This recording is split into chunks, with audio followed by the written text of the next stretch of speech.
Hello बच्चों, let's read this question. Question says calculate ratio of degree of dissociation of acetic acid and hydrocyanic acid, that is HCN, in 1 molar their respective solution acids.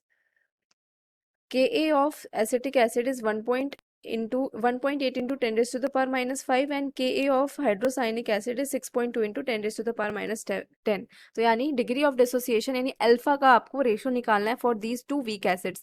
Acetic acid भी आपका weak acid है और HCN भी आपका weak acid है. तो यहाँ पे पहले जनरल फॉर्मूला देखो कि अगर आपका जब एसिटिक वीक एसिड गिवन हो तो उसका अल्फा कैसे निकालते हैं, उसका जनरल फॉर्मूला क्या होता है वो मैं की कॉन्सेप्ट में आपको पहले समझा देती हूँ. तो की कॉन्सेप्ट समझो. सपोज मेरा कुछ HA ये यहाँ पे वीक एसिड है. क्या ये वीक एसिड जब ये वाटर के साथ रिएक्ट करेगा तो कुछ डिसोसिएट करेगा. क्योंकि वीक एसिड है तो 100% डिसोसिएशन नहीं होगी, एक इक्विलिब्रियम स्टैब्लिश होगा आफ्टर सम टाइम. तो H प्लस देगा एंड A माइनस देगा बाय सम एक्सटेंट. सपोज इसका कंसंट्रेशन C है, इनिशियली 0 लिक्विड का. हम यहाँ पे वाटर का अमाउंट नहीं लेंगे क्योंकि ये बहुत ज़्यादा अमाउंट में होता है, इसके चेंजेस में कोई ज़्यादा इफेक्ट नहीं पड़ता. फाइनली ये इनिशियल टाइम पे था. एट इक्विलिब्रियम क्या होगा मेरा, सपोज यहाँ पे सी अल्फा मेरा C minus C alpha dissociate हो गया. सी अल्फा अमाउंट डिसोसिएट हुआ है तो फॉर्म कितना होगा, जितना डिसोसिएट होता है उतना ही फॉर्म होता है. सी अल्फा मेरा यहाँ पे फॉर्मेशन हो गया. ठीक है. अब K a for this weak acid लिखना हो तो मैं कैसे लिखूंगी, H plus concentration into A minus concentration divided by HA of weak acid का कंसंट्रेशन. तो ये हो जाएगा C alpha into C alpha divided by C minus C alpha. ये हो जाएगा. डिनोमिनेटर में से C कॉमन निकालेंगे तो मेरा बचेगा C square alpha square divided by C into 1 minus alpha. ये C से C कैंसिल हो गया. C क्या आपका कंसंट्रेशन को रिप्रेजेंट कर रही हूँ तो K बचा आपका C alpha square divided by 1 minus alpha. अब देखो यहाँ पे अप्रोक्सीमेशन लगाना होता है. ठीक है. For weak acids Ka is very very less than 1, therefore alpha will also be very very less than 1 and 1 minus alpha nearly equals to किसके लिख सकते हैं, 1 के इक्वल लिख सकते हैं. तो के ए यहाँ से क्या आ गया आपका C अल्फा स्क्वायर और अल्फा यहाँ से आ गया अंडर द रूट ऑफ के ए डिवाइडेड बाय C.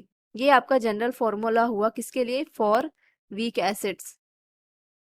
क्योंकि स्ट्रॉन्ग एसिड का तो अल्फा 1 होता है, 100% डिसोसिएट हो जाता है वो. पर वीक एसिड्स के लिए हमें ऐसे निकालना होता है. ठीक है. अब यहाँ पे आपको कौन कौन सी वीक एसिड गिवन है लिखो. एक तो आपको क्या गिवन है, एसिटिक एसिड. तो अल्फा ऑफ CH3 COOH वो कितना हो जाएगा, under the root of Ka of CH3 COOH divided by concentration of CH3 COOH.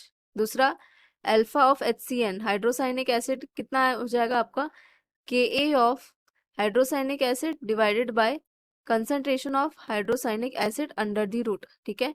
ये सपोज 1 है आपका और ये सपोज 2 है तो क्या करना है, रेशो निकालना है ना आपको. तो 1 और 2 को डिवाइड कर देंगे यानी कि अल्फा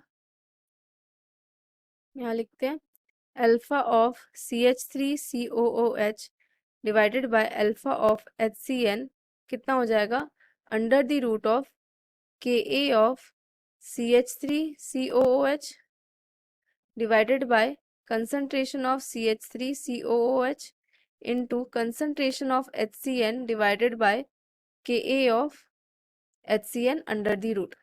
अब क्वेश्चन पढ़ो ध्यान से, क्या बोला है, दोनों का ही क्या कंसंट्रेशन है, 1 मोलर. तो C alpha of CH3 COOH divided by alpha of HCN दोनों का कंसंट्रेशन 1 मोलर है तो ये कैंसिल आउट हो जाएगा, सेम है. ठीक है. Ka ऑफ एसिटिक एसिड आपको क्वेश्चन में मेंशन है 1.8 into 10 raise to the power minus 5 और HCN का Ka कितना गिवन है 6.2 into 10 raise to the power minus 10. सारी वैल्यूज को यहाँ पे हम क्या कर देंगे, पुट कर देंगे और सिंपली सॉल्व करेंगे. So 1.8 into 10 raise to the power minus 5 divided by 6.2 into 10 raise to the power minus 10 under the root. ये हो गया. जब आप इसे सॉल्व करोगे तो आपके पास आएगा 0.290 into 10 raise to the power 5 under the root. अब स्क्वायर रूट को सिंपली सॉल्व करना है तो आपको ये सॉल्व करने के बाद आएगा यहाँ पे HCN है ये इन is equals to 1.705 into 10 raise to the power 2. ये आएगा आपका final answer. Hope you understood it well.